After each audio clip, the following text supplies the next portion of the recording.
Welcome to Sports Wrap. I am your host, Robert Pickford Jr., and together we'll go over the plays, highlight the details, and give you all the analysis for everything you need to make an informed decision on your games on a week-to-week basis. Welcome to Sports Wrap, Week 12. We got a good show for you today. I'm going to tell you about my experience at Empower Field. For starters, we're going to go. The Broncos have a bye this week. They're going to play Washington next week. They are in the catbird seat, 9-2, which is unbelievable. And let's start with Mile High. We'll just call it Mile High. Invesco. Then it went to Empower, which is ridiculous. Had tickets to the Kansas City Chiefs game that were gifted, and the tickets were in the South Stands, which I wasn't aware of at the time, about the 13th row, right in the corner above the end zone. Best seats ever. So got to enjoy those, and game starts. First thing you know, it's just drunk city in the South Stands. Basically, people have a beer with their football game. It's not the other way around. They just go to drink beer and commiserate. So they literally are 2.0 drunk, eyes half masked, red, go, which is cool. You can enjoy your game, but it's like, that's just real lame to be so drunk like that. I mean, I drink. I quit drinking. Everybody goes through their thing with drinking, but then you have to figure that out, and then you stop drinking. Okay, it's like you realize that it's a short high. You have to keep drinking more. Bam, bam, bam, bam, bam, bam, bam, just slamming drinks. Okay, then you're up to 12 drinks, and you got problems. And you do that every day. You wear your liver down. You start gaining a bunch of weight. Your face looks all bloated up. So we get into the game. The game is kind of lame. It's 3-3, 6-3, 6-6, 9-6, and nobody can move the ball. And it's flag city, flag, penalty. The Broncos did have a real sexy, legitimate play where, can't remember the dude, he picks it, takes it for about 80 in the other direction, and he gets tackled. And the minute they saw him about to score, they were like, whoosh. I said, oh my God. So then in the South Stands, you're looking up. There's no projection. There's no screens on the north end. So you're trying to get statistics, other scores of other games, replays. There's nothing to watch from the South. So there's a big, giant board behind you that the North people can see. So you're turning around like this, watching the game at the game on a TV, a giant TV. It was lame, super lame. So now you got drunk city. You can't see the game at the game, and you're turning around to watch the game on TV. I missed so much of that game being at the game that I had to go home and watch the game. Okay? So we leave out of there, fourth quarter, about 5 minutes to go. And then as soon as we leave, we hear all the roaring. It was like,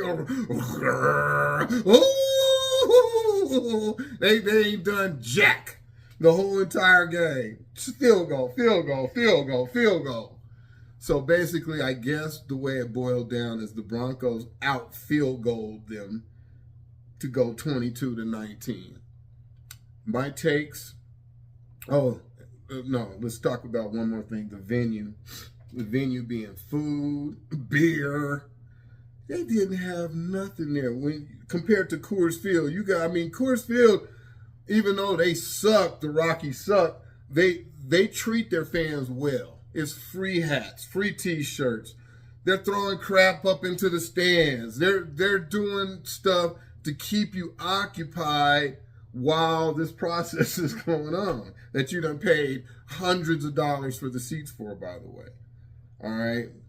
So Coors Field has plenty of video screens, ways to enjoy the game, this, that, and the other. The only thing that they had at Empower was $5 hot dogs. That actually blew me away. I was like, oh my God, they're charging $5 for a hot dog.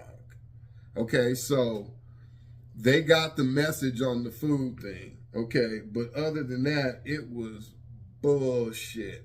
All right, so we leave. They end up winning 22-19. I got my rear end home without getting filleted, pulled over by the police. Car didn't get smashed in half. You know, I didn't encounter any problems up there. So we're proud of the Broncos for being 9-2. When the Broncos win, people don't realize it, because me as a retailer, a person who used to sell things, when you're selling hats, t-shirts, it makes everything flow smoother. All right, it's like people are more willing to buy the $30 hat because your team is 9-2. It's just that cut and dried. You either winning or you're losing. If you're losing, them hats are sitting there. All right. So we got that field thing straightened out. The experience blew. No TVs. They need, and now I know why they want to tear the stadium down. Before it was like, oh my God, they're going to tear the stadium down. It's brand new. But if you go in there, you realize that it's archaic compared to like that Dallas or that Mercedes-Benz in Atlanta or any of the new one in LA. I forgot what theirs is called. Man, they got mega structures. Okay, so yes, tear down Empower Field to the foundation, blow it up, and move it over to the other side of the train tracks, over by Metro State College is where they're talking about. It would be south of that Metro State area. It's kind of a rail yard slash. And then I asked my dad, I said, how in the hell are they going to work out all the, they'll get that figured out. I was like, I guess you're right, you know, with the type of money. But that thing needs to, they better put a roof on that thing. If they don't put a roof on that stadium, I will go crazy. It's just time to put a roof on it and make it one of the modernized roofs where you can have grass field. We don't want AstroTurf. AstroTurf blows, okay? It's like playing football on carpet. It's like concrete. So we don't want AstroTurf. We want a natural field. We want a large venue host 80,000 people with a roof, okay? And then also a jumbotron with 4 screens, everybody treated equally with the visual experience. And sell some t-shirts for $10 and $15. T-shirts don't have to be $30 and $40. Have some giveaways. They don't give away shit at that game. Nothing. You know, they used to have the idiot with the cannon, you know, that's at the Nuggets games, fires off the t-shirts. Dude, fire off something. Have a drone. Then they had the drone that would fly around and drop stuff. Oh, and another thing, that was to mention, the F-35 flyover was sexy. That was, whew. They came out of Holloman Air Force Base in Arizona, flew all the way up, probably only took them 15 minutes, circled around, and then as soon as the game started, I was like, God, that was called 4 in like 5 feet apart. So that was sexy. We're out of there. We're back at home. Now we're talking about something else. We're on to, since the Broncos aren't playing, we're on to the Denver Broncos top 5 wide receivers of all time. I thought I'd look that up and just see how sexy that is. You know, like, what does that look like? What does AI think? AI can pull all the statistics, every piece of data, formulate it, and then give me what I need here. So we're going to start at the bottom, and number 5 is going to surprise you, brother. We got Ed McCaffrey. I love Ed. Okay, he played from 95 to 2003. Reliable and tough wide receiver with 6,200 yards and 46 touchdowns. God dang it. Like, just blew it up. Tough. He could knock people out. He was catching people off guard. I love Ed McCaffrey. And his son is dope. He's a little bit of a, I don't want to talk about that. Vance Johnson, number 4. We love Vance. Super fast. Remember, Vance was out of Arizona. Years, 85 to 95. Solid 10 years. Member of the Three Amigos. Key playoff member. Career 5,695 yards and 37 TDs. That's a F-ton too. So McCaffrey had 6,200. Vance had 5,695. Okay, moving up. Number 3 on the slot. Lionel Taylor. Dun, dun, dun. He was drafted the very first draft the Broncos ever had. They drafted this dude.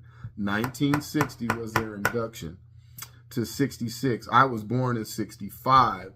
First real star wide receiver in team history. Bam, bam. Led the American Football League in receptions 5 times. First pro football player with a 100-catch season. Whoa! Look, we just learned something there. What a history fact. The first player to get 100 catches was Lionel Taylor from the Broncos. Congratulations, Lionel. Next one is an all-star. Super all-star. Demaryius Thomas. Dun, dun, dun, dun. Years 2010 to 2019. Woo, solid 9.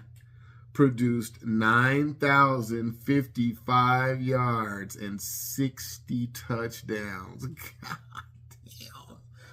Woo! Good Lord. Dominant during the Manning era. Accolades. 5-time Pro Bowler. Super Bowl 50 champion. So he did get to enjoy that championship. Great. And then number one. Who do you think is number 1? Can you guess? Think, tick, tick, tick, tick, tick. Was it Cortland Sutton? No. It's Rod Superstar Smith. I've been to his house. His house is awesome. He sells coffee. He's a hustler. Rod just likes to network, hang out with people, and keep his bills paid. It's just literally that simple. That's the nicest house I've ever been in, and I didn't even get a tour of the house. But when you walk in there, his driveway was 300 feet long, fully concreted. Years, 95 to 2006, 11 years. Franchise leader in receptions, 849. Yards, 11,389 yards. He was our Jerry Rice. Jerry Rice was doing his thing in San Francisco. Rod Smith was doing his thing in Denver. Okay? 68 touchdowns, by the way. Accolades, 2-time Super Bowl champion and 3-time Pro Bowler. Wow. What a freaking career, man. Congratulations, Rod. Okay, welcome back. We have another cool segment. We're going to do Denver's top 5 cornerbacks of all time. So once again, we go to AI. We ask it. It correlates. Correlate AI. And then it gives me all I need to know because it pulls everything off the internet, correlates it, defragments it, and then gives it to me. Can you dig it? Okay. Number 5 on the list. Can you guess who number 5 is? That would be John Lynch. Lynch out of Stanford. Drafted by the Tampa Bay Buccaneers. 4-time Pro Bowler that luckily, Denver picked up when Tampa Bay dropped the ball. Guys getting their 7th year, 8th year, and they say, you can't hit anymore. You're getting paid too much. We need to let you go, which is a mistake. We did it to Shannon Sharp. A little too early. He went to Baltimore. And guess what he did? He came back and he whipped our ass. That was when we had Brian Greasy and Shanahan was still coaching. And who was that who fumbled the ball? No. They threw it out to Shannon Sharp. And somebody, he took it 80, basically. And that was the end of the Bronco era, really, to be honest, up until the time Manning got here. So we got John Lynch at number 5. Number 4 is a guy I met, super cool, Tyrone the Chicken Braxton out of South Dakota State, 2-time Pro Bowl champion, leader in Broncos playoffs interceptions. Leader in Broncos. I don't care about regular season. Regular season is cool, but you got to put it up in the playoffs. It's just that simple. Simple as a pimple, homie. Number 3, Justin Simmons, a guy I couldn't get behind. Justin, I don't know how he managed to make it on this list, on the Broncos all-time safety list, but once again, you can't argue with a computer. Multiple All-Pro selections, modern era interception leader. Okay, so what they're saying is there's 2 eras. The older one, where from 60 to 90, and then basically from 90 to counting it as a new era.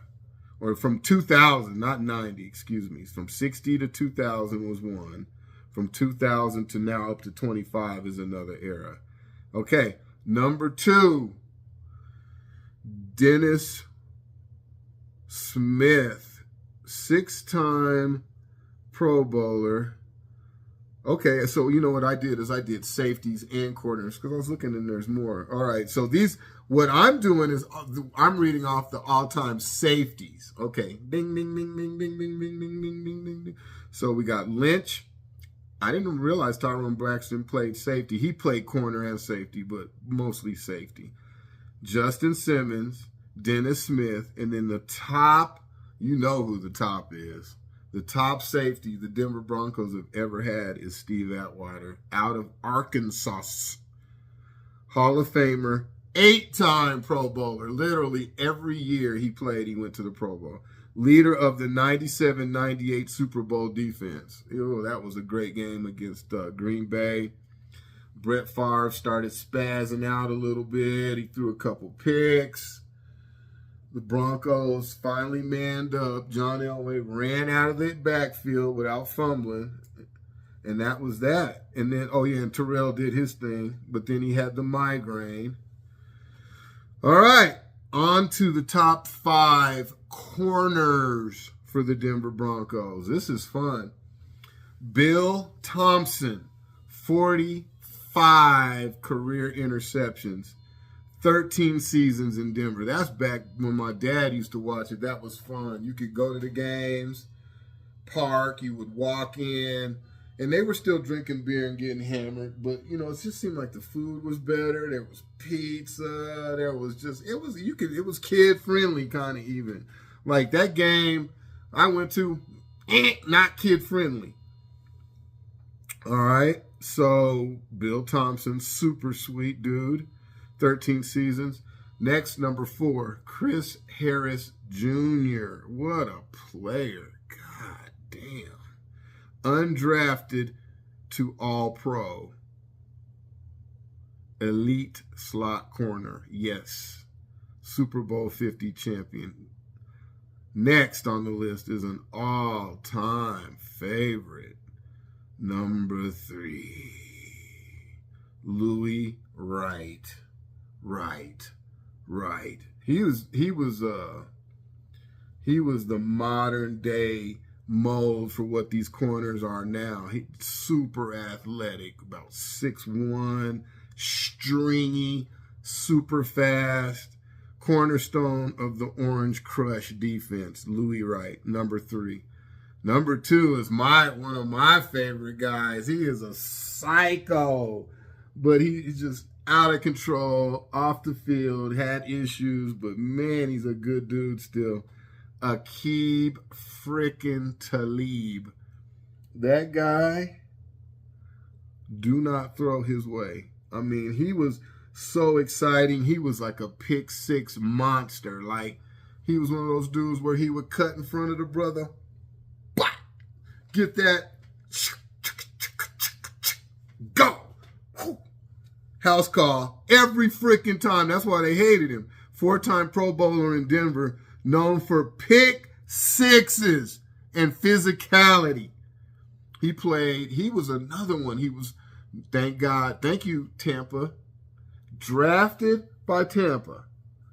Then they were like, oh no, this, you know what, is crazy. They got about 2 years out of him. Then they sent him to New England. New England was like, they were balling with him, but they were like, oh my God, this dude is crazy. About another 2 years. Then they came to Denver, and that's when he balled out. He came here and created that no-fly zone. No-fly zone. That was a sweet song. All right. And up to number 1. Who's the number 1? The number 1. Can you guess who the number 1 cornerback in Denver Broncos all-time history was? That dude's got to be a hell of a dude. He's better than Billy Thompson with 45 career interceptions, better than Chris Harris, better than Aqib Talib.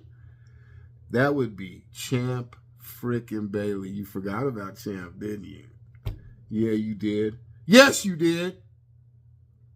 Champ Bailey, Hall of Famer, 8-time Pro Bowler, just like Dennis, Steve Atwater. Both of Atwater and Bailey, both 8-time Pro Bowlers. That's weird how the numbers correlate there. And one of the greatest shutdown corners ever, man. I will never forget the time he's the only person that's ever shut down Gronkowski. I'll tell you this to that day.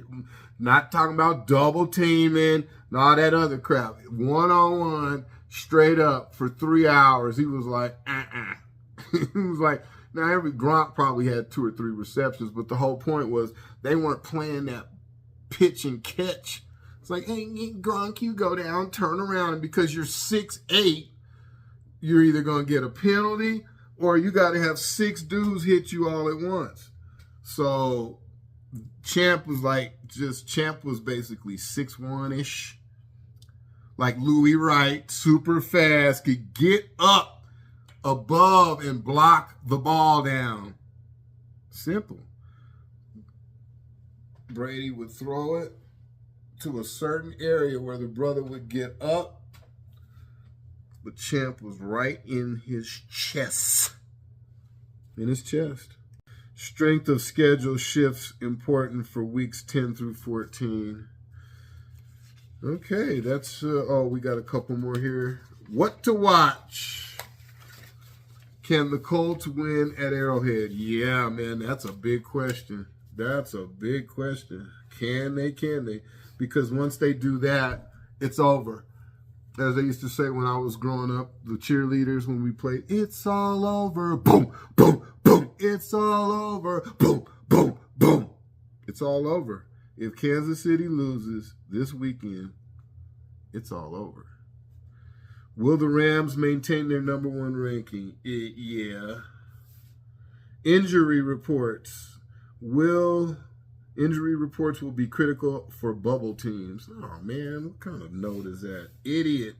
Fantasy managers must optimize lineups for playoff pushes. Dumb.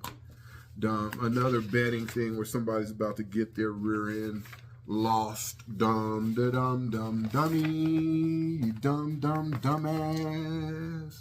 Okay. 2025. regular schedule, week 12. We got our picks segment coming up. Picks. Look at this helmet, by the way. This is dope, brother. This was signed by John Elway. You can see a little partial, but some people who have memorabilia don't know how to keep memorabilia. They treat it. The dude I got this from, weirdo. So somebody put their hand and literally erased John Elway's signature. It said Super Bowl winner, blah, blah, blah. It was dope, but this is their new logo. It's a solid helmet, man. It's really cool. Look at it, brother. So that's a dope little trophy there. Moving on. 2025 regular season schedule. Week 12, Buffalo Bills at Houston Texans, and they got wiped out. I loved it. Change. Because everybody's like, oh, is this going to be Buffalo's year? Hell no, it's not going to be Buffalo's year. They do have some good players, though. I mean, they're trying. We'll give them some credit. Thank you for trying, Buffalo Bills. There you go. New York, this isn't interesting, but it's just two stupid teams. Another dysfunctional, Ritalin, get them some meds team. New York Jets at Baltimore Ravens. The Jets are just weird. I mean, they got talent. Like most teams, they have talent, and you'll see it in flashes, and you're like, what the? It's like, why aren't they doing better? But then they show you why they're not doing better. We got the Ravens on that one. You just have to because Lamar's back. Pittsburgh Steelers at Chicago Bears. We're going with the Bears. New England Patriots at Cincinnati Bengals. That's an easy one. Even if, what's his name is supposed to be, Burrow is close to coming back. I wouldn't come back. If I was him, oh, hell no. That line ain't performing right. Your running back situation is sparse. No, do not come back. Don't come back, brother, to that team. New York Giants at Detroit Lions. At Detroit Lions. Got to go with the Lions. Minnesota Vikings at Green Bay. Green Bay. Here's the game of the week. We discussed this earlier. Indianapolis Colts at Kansas City Chiefs. Can Kansas City get it together against the powerhouse, now surging Colts? I don't think so. I'm going Colts. Seahawks at Tennessee. I'm sick of Tennessee. That sorry-ass team. Sick of you, man. Going with the Seahawks. Jaguars, oh my God, what is going on with this freaking team? They won last week. Oh, they just smashed the Chargers. I was at the Bronco game, and that score flashed up there. I said, what bullshit? There is no way. And then I had to verify it. And I was like, way, I guess. So now they have to beat the Cardinals at home. That's no problem. But Jacksonville could easily screw that up. That team has no fire. And then they Travis Hunter is out. And he was actually doing pretty good, but they weren't servicing him. Once again, it was a Cortland Sutton situation. We'll just call it the Sutton. He's getting the Sutton, you know, where you get 3 catches a game for about 30, 40 yards or whatever. Whatever they want to give you, whatever this cruel, wicked mother wants to give you. Did I lose it there for a minute? I did. Cleveland Browns at Las Vegas Raiders. Ugh.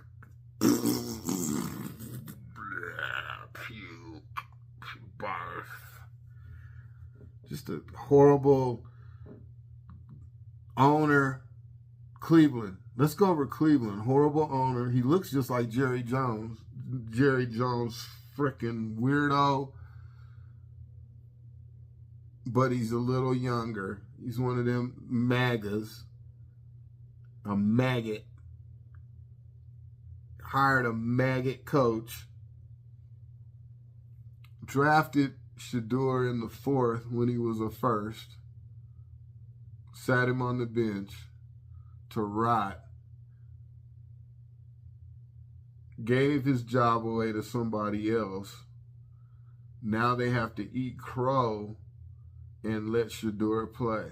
I don't know, dude. Does he even play?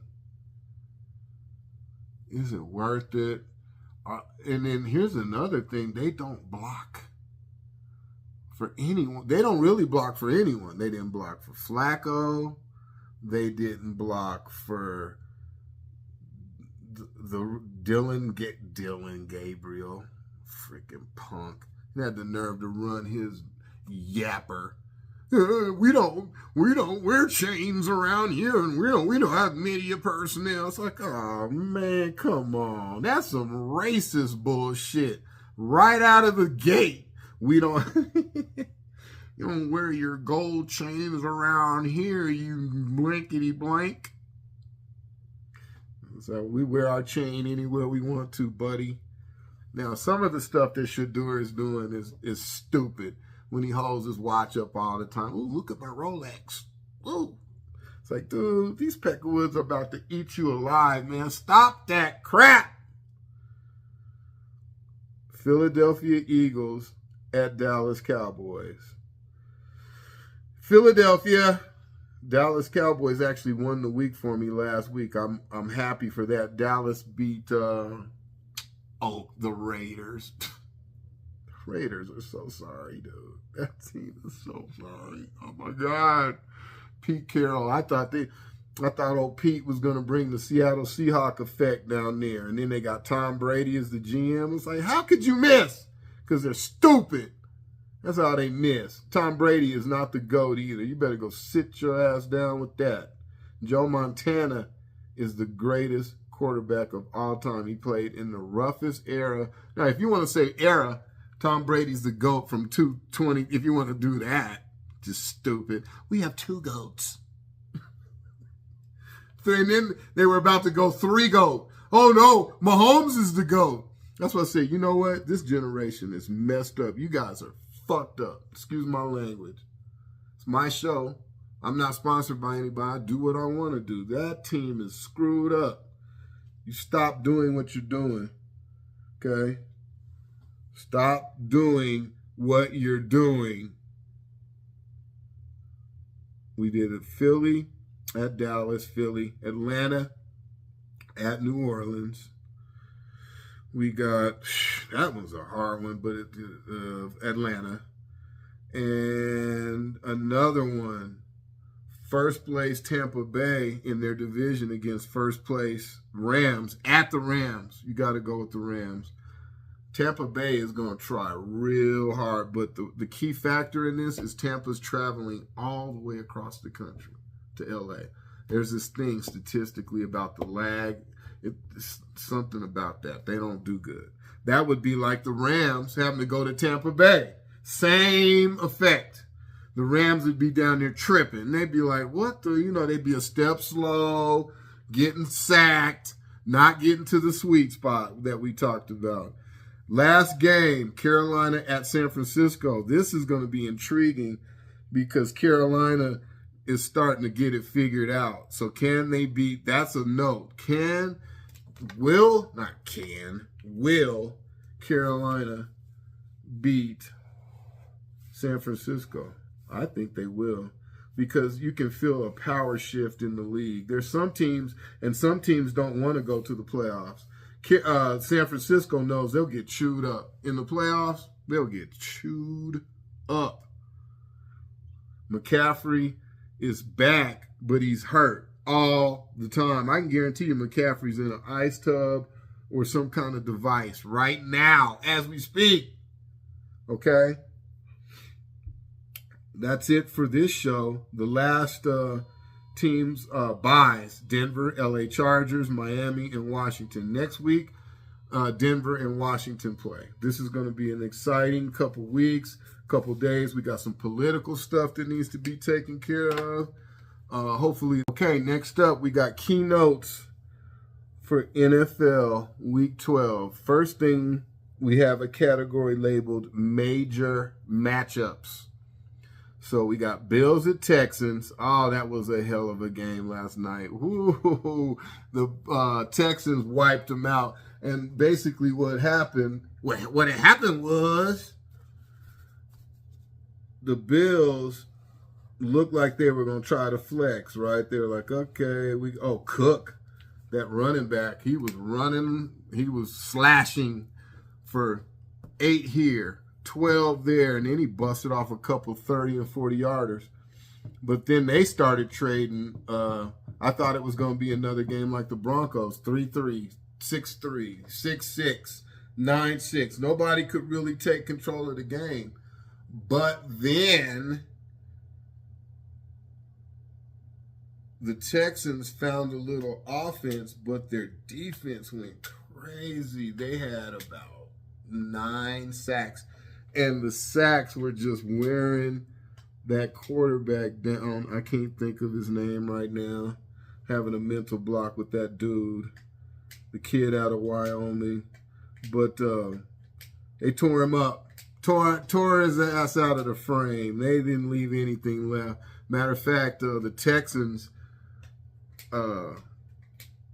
outside linebacker just about blew his shoulder out, dragging this fool to the ground. He'd run by 30 miles an hour, grabbing him by his jersey and trying to sling 270 pounds down on the ground. He ended up blowing his shoulder out. So, I mean, it was a great freaking game. Finally, a Thursday night game that actually meant something. Okay, then we got Colts and Chiefs. Boy, the Chiefs are in trouble. 5-5. The Colts are as we discussed on my show. I love the Colts. I just love the uniforms. There's some things about them that are lame, but you can't, nothing's going to be perfect. But the uniforms, that owner, the girl, she's cute. The running back is Jonathan Stewart, I think it is. He's running out of his mind. So we got Colts and Chiefs. Major showdown. Yes. Steelers at Bears will influence playoff positioning. The Bears are they're pulling a move like the Broncos. They're catching people slipping. Now, out of which are the Bears going to hold? Steelers at Bears. Can they beat the Steelers? Yeah, the Steelers are playing like crap. I don't know. Aaron Rodgers, he can still do it, but this league is so fast. The way they designed it, where the 2 outside linebackers chop in like this, and you're here. You're sitting here like you're waiting for read 1 and 2 and 3 to break open. What you have to do is step up in the pocket. 1, 2, 3, 4, 5. Literally, it's about a 10-foot area in there. The sweet zone, where you will buy another 1 to 2 seconds. His body's not reacting quick enough. When he sees the pressure, it's like a spring. It's a pew, spring forward. That's what Mahomes' secret is he's bouncing up into the sweet zone, and then he's like, I can run here, or I can dish. Whereas the brother from the Steelers, the older bro, he's like a half a step late, and that's what happens. What happens when you're a half a step late? The OLBs, the outside linebackers, crack your ass. It's almost like a door shutting, like an elevator door. It's like, what happens if you get your legs caught in the elevator door? Bam! And that's what's happening to Aaron Rodgers. That's why he's like, my wrist, my leg. It's like, bro, you getting caught back there. He can't get to the sweet zone. You like that analysis? Was that good enough for you? Eagles at Rams. Oh, a superstar game. Eagles at Rams, and I'm going with the Rams on that. The Eagles are suffering from infighting. You know what happened? The NIG, he goes and visits Trump, and they have not been the same since. Brown wants out, just like Sutton. They're not throwing Brown the ball, and it's weird. So why are you doing that? the running back, he's not producing like he was last year. And that's to be expected because they're keying on that. But you have to be able to, like the Broncos, get some jet sweeps involved, create some space, they're not relying on that tush push a lot. And I don't mind the tush push because you should be able to stop that. There's a counter for every, it's like spy versus spy. They do this, you do. Well, they're getting low and they're pushing. Well, you get low and start pushing back. At that point, you're playing rugby, right? Right? And they're waiting on the whistle to blow. When the whistle blows, the play is dead. But anything before that is progress, whether it be backwards or forwards. All right? 49ers at Panthers closes Week 12 on Monday Night Football. The 49ers at the Panthers. Oh, you know what? And the Panthers are playing a lot better. That's why they highlighted that. You know, I could potentially see the 49ers losing that game. I mean, which puts their record at, they were probably 7-4, 7-5. They're slipping. I'm slipping. I'm falling. I can't get up. I'm slipping. I'm falling, and I can't get up. Power rankings. Rams are ranked number 1 heading into Week 12. Oh, boy. That is wild. Matthew Stafford is a stud. He's a super stud. Chiefs are slipping. You think? I got to go see them slipping in a field goal game. 3-3, 6-3, 9-6 halftime. Come out 9-9 third quarter, 12-9 fourth quarter, 12-12. I was like, hey man.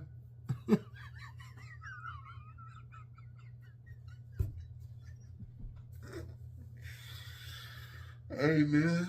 And I'm by a big fat dude that weighs 300 pounds, ogreous, drunkard.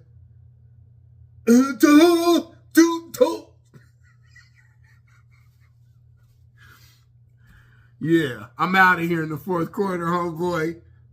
You got to worry about me coming back up in here. You have your beer. Have your beer in your game. And then here's the funny part is the Denver Police Department's just hanging out in a 2-mile perimeter around the entire stadium, and they just waiting. They're like, oh, you gonna cross that white line? You gonna speed up a little bit? Bam! DUI. DUIs in Colorado you up in the 20 grand range. Loss of income, lost work. They put the monitor in your car 1 or 2 years up to depending on what the judge decides, and then they make you pay for all of it, the classes, the machine, the visits to the judge. You're gonna pay everything. Victims Assistance Fund. And stay your broke ass at home and watch the game. Starve them fools out. Make them treat people better. Starve them out. Patriots 9-2 continues rising. Patriots are 9-2, just like the Broncos, and they're rising in the AFC. Duh. But that's another one. Can it last? They got Stephon Diggs at receiver. he just had a baby by Cardi B. He's a head case. The minute they start losing, he goes internal. He attacks internally. He's going to attack the coach. He's going to attack the quarterback. Everybody fitting to get it. They're going to have to taser his ass. Betting notes. Bills favored by 3.5 versus Texans.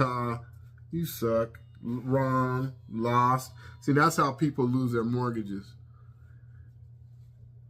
Chiefs favored by 3.5 versus Colts. Nah, that game's even. See, they won't make it even. Like, just make the shit even. Like, say, hey, man, bring $100, win $100. Nah, I bring $200, win $100. Like, what? Bring $500, win $100. And keep Vegas. I hope Las Vegas blows up. I hope it literally implodes. I hope a giant Leviathan monster comes up from the ground and with a giant saw blade, just with the rotating one, and comes up and just cores that thing and just wham! Just all those buildings and people fall into that mother. That's the worst place ever. I visited it. It's a grift. People smoking cigarettes like that. The first thing you smell is tobacco. Like, what? What? Why does my wall smell like tobacco? I'm not talking about the entranceway. I'm talking about the lobby, the chairs.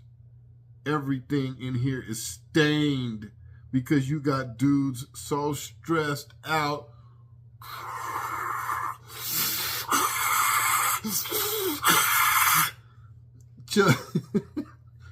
Hit me. Pretty funny, huh? Thursday night football expected to draw heavy betting action. Thursday night football expected to draw heavy betting action. Huh. Thank you for that note, AI. Key storylines. Eagles continue leaning on their defense for wins. Yeah. Jalen Carter, that nose tackle that they have, he kind of spun. What did he do? Spit on somebody or something? Man, everybody's spitting. It's either they're spitting or they're kicking or they're, we haven't had anybody just take their pads off and walk off the field yet, but that's probably coming. Some meltdown. Rams' momentum make them the strong NFC contender. Yeah. Colts looking to create separation. Yeah. Colts have to keep up with the Broncos. It's a 3-team race, in my opinion. I love it, too. Broncos, Patriots, they call them the Boston Patriots, because that's what they are, and the Indianapolis Colts, which were originally the Baltimore Colts. Don't forget that. Baltimore Colts. Be more. It's not no damn Baltimore Ravens. That's the old Cleveland Browns, dummy. Dumb. 49ers aim for a boost with Brock. 49ers aim for a boost with Brock Purdy back. Oh, man. I mean, they need to leave old boy in. Here we go. Mistake City. They get a dude who's starting to get some momentum. Same thing, Joe Montana, Steve Young, but not these dudes ain't that quality. But this isn't even hard. Leave the dude in who's already playing well. Dum-dums. Fantasy football notes. Bills, Texans. Matchup expected to impact. Dumb note. Everybody cares about that. Waiver wire activity increases as teams push for playoffs. And that concludes our show for week 12. We got Thanksgiving coming up and we got Christmas coming up. God bless everybody. Slow down in your car. Stop driving so fast. Stop driving so damn fast. Stop being nervous. You know, all these problems that we were having is gonna work out. It's gonna happen. It just takes time. Our lives have been changed. Okay, we just have to deal with that and suck it up. Soldier, let's get ready for week 13. You guys have a good week. God bless you. Bye.